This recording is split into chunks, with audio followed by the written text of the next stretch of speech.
என்னுடைய சேனலை இப்போ தான் ஃபஸ்ட் டைமாக பார்க்குறீங்க அப்படின்னா சப்ஸ்கிரைப் பண்ண மறந்துடாதீங்க. பக்கத்தில் இருக்க பெல் ஐக்கானையும் கிளிக் பண்ணிக்கோங்க. கிளிக் பண்ணிவிட்டு நோட்டிஃபிகேஷனில் ஆல்னு கொடுத்தீங்கன்னா நான் போடுற வீடியோ நோட்டிஃபிகேஷன் உங்களுக்கு உடனுக்குடன் வந்து சேரும். என்னுடைய வீடியோவை நீங்கள் மிஸ் பண்ணாமல் பார்க்கலாம். Hello friends, welcome back to my channel. எல்லோரும் எப்படி ஃப்ரெண்ட்ஸ் இருக்கீங்க? நல்லா இருக்கீங்கன்னு நினைக்கிறேன்.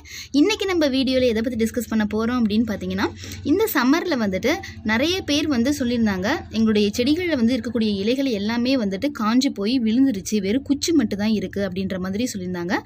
ஸோ எந்த மாதிரியான ஃபர்டிலைசரை வந்து நம்ம பயன்படுத்தும் பொழுது இந்த மாதிரியான புது தளிர்கள் அழகாக எடுத்து இலைகள் நல்ல பசுமையாக வந்து இந்த சம்மர்லேயும் கொண்டுட்டு வரலாம் அப்படின்ற வீடியோ தான் ஃப்ரெண்ட்ஸ் நான் வந்து ஷேர் பண்ணியிருக்கேன்.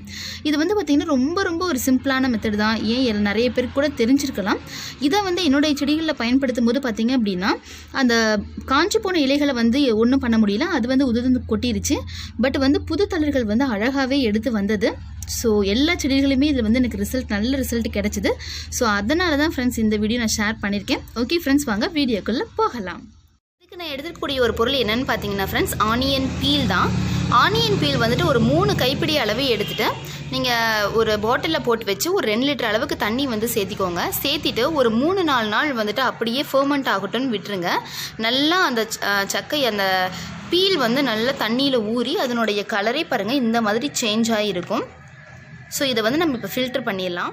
இந்த மாதிரி ஒரு வடிகட்டியை வச்சு ஃபில்டர் பண்ணி எடுத்துக்கோங்க ஃப்ரெண்ட்ஸ். இந்த சக்கையை வந்து கீழே நீங்கள் தூக்கி போட தேவையில்லை. கம்போஸ்ட் பின்னில் வந்து நீங்கள் யூஸ் பண்ணலாம். இப்போ வெர்மி கம்போஸ்ட் வந்து ப்ரிப்பேர் பண்ணுறீங்க அப்படின்னா அதில் வந்து ஆனியன் பீல் வந்து போடாதீங்க. அது வந்து மண்புழுவுக்கு வந்து பிடிக்காது அந்த ஸ்மெல்லு. ஸோ நீங்கள் நார்மலாக கிச்சன் வேஸ்ட் வச்சு நீங்கள் கம்போஸ்ட் பண்ணுறீங்க அப்படின்னா அதில் வந்து இந்த சக்கையை வந்து நீங்கள் போட்டுக்கலாம். ஸோ இப்போ இந்த தண்ணியில் வந்துட்டு என்ன அப்படி இருக்குது அப்படின்னு பார்த்தீங்க அப்படின்னா, இது ரொம்ப ஒரு பொட்டாசியம் ரிச்சாக இருக்கக்கூடிய ஒரு ஃபர்டிலைசராக இருக்குது, லிக்விட் ஃபர்டிலைசராக இருக்குது. ப்ளஸ் வந்து இதில் வந்து calcium, iron, magnesium and copper இந்த மாதிரி ஏகப்பட்ட சத்துக்கள் வந்து இந்த லிக்விடில் இருக்குது. ஸோ இது வந்து இந்த தண்ணி வந்து என்ன பண்ணணும்னு பார்த்தீங்க அப்படின்னா, டிசீஸ் ரெசிஸ்டண்ட்டாக வந்து சூப்பராக ஒர்க் ஆகும். செடிகள் வந்து நல்லா ஆரோக்கியமாக வளர்கிறதுக்கு வந்து ரொம்ப ஒர்க் ஆகுது. ஸோ நல்லா ஸ்டெம்ஸ் எல்லாம் பார்த்தீங்க அப்படின்னா ஸ்ட்ராங்காகவே இருக்கும். அதுக்கப்புறம் மெயினாக வந்து இப்போ ஹீட் ஸ்ட்ரெஸ்லாம் இருக்குது இல்லைங்களா, அந்த ஸ்ட்ரெஸ்ஸில் இருந்து செடிகளை பாதுகாத்து கொண்டுட்டு வரதுக்கு இந்த லிக்விட் வந்து அமேசிங்காகவே ஒர்க் ஆகும் ஃப்ரெண்ட்ஸ். கண்டிப்பாக நீங்கள் ட்ரை பண்ணி பாருங்கள். இப்போ நான் ஒரு செடியை வந்து காமிச்சு இல்லைங்களா குச்சி மாதிரி, அது இந்த லிக்விட் ஃபர்டிலைசர் கொடுத்ததுக்கப்புறமா எப்படி வந்து ரிசல்ட் இருந்தது, கொஞ்ச நாள் கழிச்சு எப்படி இருக்குது அப்படின்றதையும் நான் உங்கள்கிட்ட காமிக்கிறேன். இந்த லிக்விட் ஃபர்டிலைசரை வந்து நீங்கள் மந்த்லி 4 டைம்ஸ் வந்து யூஸ் பண்ணலாம். அதாவது வீக்லி ஒன்ஸ் வந்து நீங்கள் தாராளமாக செடிகளுக்கு வந்து கொடுக்கலாம். இந்த லிக்விட் ஃபர்டிலைசரை வந்து நீங்கள் டைரெக்டாக அப்படியும் பயன்படுத்தலாம். அப்படி இல்லை அப்படின்னா நீங்கள் இப்போ 1 கப் எடுத்துக்கிறீங்க இது அப்படின்னா 1 கப் தண்ணியில் வந்து டைல்யூட் பண்ணியும் நீங்கள் வந்து செடிகளுக்கு வந்து ட்ரென்ச்சில் வந்து கொடுக்கலாம். கீழே வந்து வேர் பகுதியில் வந்து மண் பகுதியில் வந்து இதை ஊற்றி விடலாம். இதே வந்துட்டு நீங்கள் ஃபாலியல் ஸ்ப்ரேவாக பண்ணணும் அப்படின்னு நினச்சிங்கன்னா, ஸ்ப்ரே பாட்டிலில் வந்துட்டு ஒரு 3/4 அளவுக்கு வந்து தண்ணி எடுத்துகிட்டு ஒரு 1/4 அளவுக்கு மட்டும் இந்த லிக்விட் ஃபர்டிலைசரை வந்து நீங்கள் இதில் ஊற்றிக்கலாம். இந்த மாதிரி நீங்கள் டைல்யூட் பண்ணிவிட்டு அந்த இலைகள் மேலே வந்து ஸ்ப்ரே பண்ணி விடலாம். ஸோ இந்த மாதிரி இலைகள் மேலே வந்து நல்லாவே இந்த மாதிரி ஸ்ப்ரே பண்ணி விடுங்க ஃப்ரெண்ட்ஸ். பெஸ்ட்டான ரிசல்ட் வந்து உங்களுக்கு கிடைக்கும்.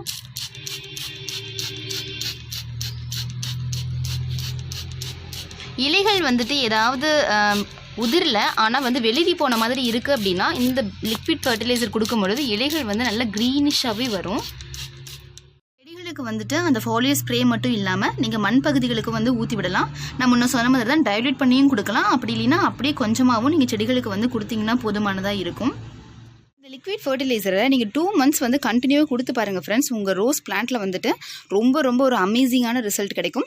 ரோஸ் பிளான்ட்டுக்கு மட்டும் கிடையாது, நீங்கள் எந்த விதமான ஃப்ளவரிங் பிளான்ட்ஸாக இருந்தாலும் கொடுத்தீங்க அப்படின்னா சூப்பராக வந்துட்டு ஒரு ஒர்க் ஆகும். நீங்கள் கண்டிப்பாக ட்ரை பண்ணி பாருங்கள். ஒரு டிசீஸ் ரெசிஸ்டண்ட்டாகவே இது வந்து இருக்கும். ஆனியன் பீல் அந்த லிக்விட் ஃபர்டிலைசர் கொடுத்து இப்போ வந்து 3 days ஆகிடுச்சு ஃப்ரெண்ட்ஸ். பாருங்கள் புது தளிர்கள் வந்து அழகாக எடுத்து வந்திருக்கு இந்த செடியில். இதில் வந்து பார்த்திங்க அப்படின்னா வெறும் குச்சி மட்டும் தான் இருந்தது. இப்போ தான் பார்த்திங்க அப்படின்னா நல்ல தளிர்கள் வந்து அழகாக எடுத்து வருது. இந்த இடம் மட்டும் இல்லை, பாருங்கள் இந்த இடத்துலையும் பாருங்கள் புது இலைகள் வந்து அழகாக எடுத்து வந்திருக்கு.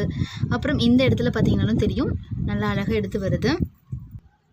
ஸோ இந்த பெரிய செடியிலலாம் பார்த்திங்க அப்படின்னா அழகாக எல்லா பகுதியிலுமே தளிர் எடுத்திருக்கு. கீழ் பகுதியிலலாம் பாருங்கள் புது அந்த ஒரு தனி ஷூட் வந்துட்டு அந்த மெயின் ஷூட்லேருந்து வந்து வருது.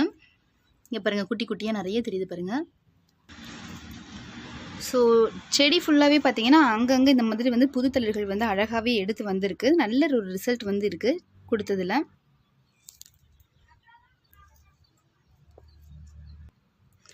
இந்த செடியிலையும் பார்த்தீங்க அப்படின்னா இங்கே பாருங்கள். ஸோ எல்லா செடிகள்லையுமே வந்து பார்த்திங்கன்னா ஒரு புது தளிர்கள் வந்து அழகாகவே எடுத்து வந்திருக்கு. அந்த காஞ்ச இலைகள் எல்லாமே அப்படியே உதிர்ந்துருச்சு கீழே. ஸோ இனி வர இலைகள் வந்து பார்த்திங்க அப்படின்னா நல்லாவே இருக்குது. பெஸ்ட்டான ஒரு ரிசல்ட் வந்து இந்த செடியில் வந்து இருந்தது. ஸோ அதனால தான் ஷேர் பண்ணணும் அப்படின்னு பண்ணியிருக்கேன் ஃப்ரெண்ட்ஸ். ஓகே ஃப்ரெண்ட்ஸ், இந்த வீடியோ உங்களுக்கு ரொம்ப யூஸ்ஃபுல்லாக இருக்கும்னு நினைக்கிறேன். பிடிச்சதுன்னா குட்டியை லைக் கொடுங்க. யாருக்காவது யூஸ்ஃபுல்லாக இருக்கும்னு நினச்சிங்கன்னா ஷேர் பண்ணுங்கள். சப்ஸ்கிரைப் பண்ண மறந்துடாதீங்க. என்ன டவுட்டாக இருந்தாலும் கமெண்ட் பாக்ஸில் கமெண்ட் பண்ணி கேளுங்க ஃப்ரெண்ட்ஸ். உங்களுடைய ஐடியா என்கிட்ட ஏதாவது ஷேர் பண்ணணும்னு நினச்சாலும் தாராளமாக சொல்லலாம். ஓகே ஃப்ரெண்ட்ஸ், நம்ம நெக்ஸ்ட் வீடியோவில் பார்க்கலாம். தேங்க்யூ.